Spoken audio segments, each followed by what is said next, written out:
Olá, tudo bem? Bom, para quem não me conhece, eu sou o Leandro Kosikov e estou aqui no meu canal Língua Portuguesa Sem Crise. E como eu disse na minha última aula, né, foi a aula 4, no processo de formação de palavras, é um assunto longo, né? Então eu dividi em duas partes. Essa é a segunda parte. Vamos lá? Olha aí, compartilhando tela. Deixa eu voltar aqui. Processo de formação de palavras 2. Bora lá. Bom, continuando, essa é a quinta aula. No processo de formação de palavras, nós também temos a conversão, que é a derivação imprópria, na verdade, né? Que é a criação de uma palavra nova, só que igual ao original. Você só muda ela de contexto. Por exemplo, um não é um substantivo criado a partir de um advérbio, porque não é advérbio de negação. Mas você coloca o artigo indefinido na frente e vira um não, que é o quê? O nome que a gente dá àquela situação em que a gente quer negar algo, né? Não. Um professor Caxias. Caxias é um adjetivo formado a partir de um substantivo próprio. Por quê? Não sei se você sabe, Caxias deriva da palavra, né, do nome próprio de um sujeito chamado Duque de Caxias, que era um cara super correto. Então, o professor Caxias acabou, né, a palavra Caxias caiu no gosto popular e acabou virando aquela pessoa que é super correta. Né? Outro exemplo, um talvez em seus lábios e tudo se resolve. Na mesma situação de um não ali, você coloca um artigo indefinido na frente, e o talvez, que era advérbio de dúvida, acaba se tornando, né, um substantivo, que é o quê? O nome que a gente dá àquela situação em que a pessoa tem dúvidas sobre alguma coisa. Né? E, por último, quando comer faz mal, o antiácido faz bem. Comer é verbo, mas se você coloca o artigo o na frente, ou comer, se torna um substantivo, que é o quê? O nome que a gente dá àquela situação de levar o alimento à boca, mastigar e engolir. Certo?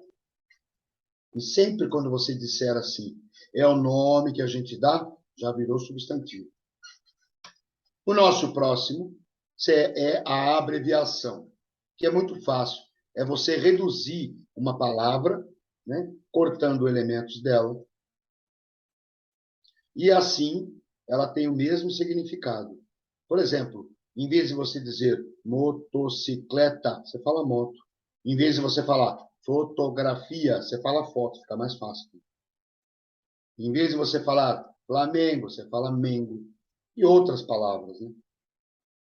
Depois a gente tem a reduplicação, que é você fazer o quê? Pegar uma palavra e repetir o som dela. Com algumas variações às vezes. Né?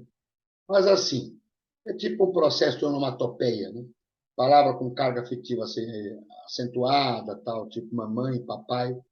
Olha os exemplos aqui, ó. Tic-tac, ping-pong, zezé, mamãe, vovô, vovó, bebê, e assim por diante.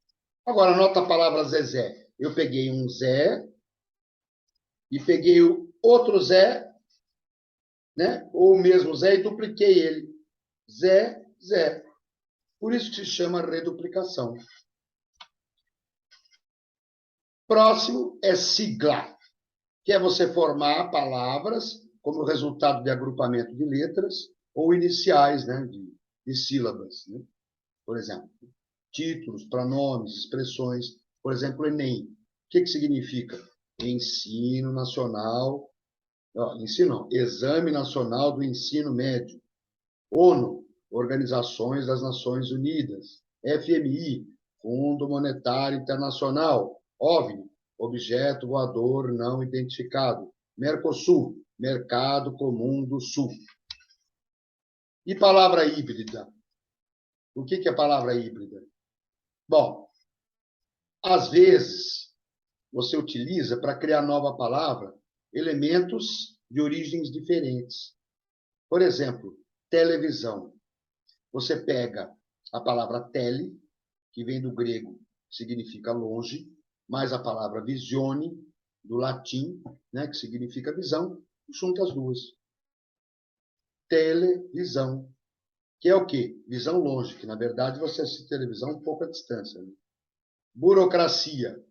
Você pega a palavra francesa bureau, né, que significa escritório, mais a palavra grega cracia, que significa governo, e virou burocracia, que é o quê? Escritório do governo, cheio de papelada, aquelas coisas. Né? E outro exemplo aqui, democracia. Você pega a palavra demos, que do grego significa povo, e cracia, que é do grego também, que significa governo. E aí, democracia significa o quê? Governo do povo. Bom, não é bem assim, né? Mas a palavra, pelo menos, é bonita. E neologismo? Neologismo é outro processo de formação de palavras, que é a invenção de palavras novas, ou até formadas por outras já existentes na nossa língua ou não, que você coloca em outro contexto. Bom, também pode ser novos sentidos de palavras que já existem, né, como eu falei. Mas não basta, não é só você chegar a inventar. Clonk, pronto, inventei um neologismo. Não.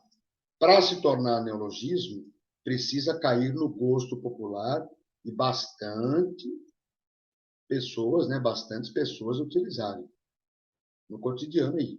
Senão, não é. Por exemplo, neologismos que existem de verdade porque caíram no gosto. O neologismo fonológico. Em vez de você dizer no capricho, você fala no capriccio, italianado, né? Só que não. Em vez de você falar turma, você fala turma. Neologismo fonológico, turma para chu, né? Capricho para capriccio. Neologismo sintático, mega loja, autogolpe, ufólogo, né? Ufólogo vem de ufo, né? E o ufólogo, então, o que que é? É o cara que estuda, né? Disco voador, vamos dizer assim. Mega loja, mega, é uma expressão, né? Grande, enorme. Então, mega loja é uma loja gigantesca. E o neologismo por empréstimo? Você pega uma palavra estrangeira e utiliza.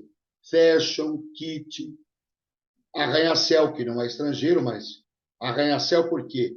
A ideia que se tem de um prédio alto que, supostamente, no imaginário, estaria arranhando o céu. Então, você empresta e forma uma palavra nova, neologismo, e no caso aqui, foram as que caíram no gosto popular e acabaram sendo incorporadas por nós. Depois, a gente tem o estrangeirismo, que é o quê? É você pegar uma palavra estrangeira e passar para o nosso idioma, ou colocar ela no nosso contexto. Isso acontece quando a gente não tem uma palavra correspondente, no caso da nossa língua portuguesa, né? Com aquele significado, ou quando ela é bem valorizada pelas pessoas, né? E a gente acaba usando tanto que a gente aportuguesou ela para ficar mais fácil para o nosso uso no dia a dia. Por exemplo, de alguns estrangeirismos aqui. Off, em vez de você dizer desconto. Na vitrine do shopping lá está escrito off nas lojas. Porque desconto parece uma coisa meio, né, pobre, né? Então, para ficar chique é off. Né? Cosplay, em vez de você dizer coisa, cópia de personagem. Né? Fica meio chulo, né? Então, fala cosplay, fica um negócio chique. Nerd, uma palavra inglesa que a gente usa para exageradamente estudioso. Foi nerd, pronto. A pessoa já saca. Né? Estresse, que a gente vai portuguesou para estresse, né? Também do inglês. Abatjo, que vem do árabe, que o francês gostou e levou lá para a França e passou para o francês, abajur. E a gente acabou trazendo, né? Aportuguesando para abajur. Mas se você for em Portugal, lá em né? Eles não chamam abajur. Eles chamam de quebra-luz. Porque, na verdade, tem lógica. A lâmpada, ela expande luminosidade.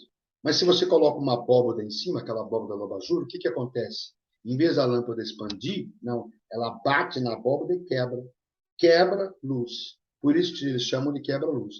Bom, se você pegar um livro para ler, né, lá de Portugal, agora você já sabe o que significa.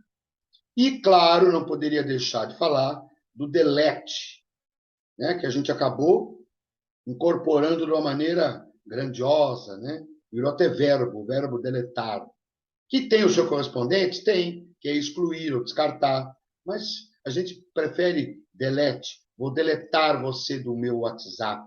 vou deletar você do Facebook, do Twitter, sei lá, né? Ou vou deletar você da minha vida, quer dizer, vou excluir você, né? E você usa essa palavra, então, né, a gente acabou integrando essa palavra, virou até verbo. Se você procurar no dicionário, é capaz de ter, hein? O verbo deletar. E é isso, gente, entendeu?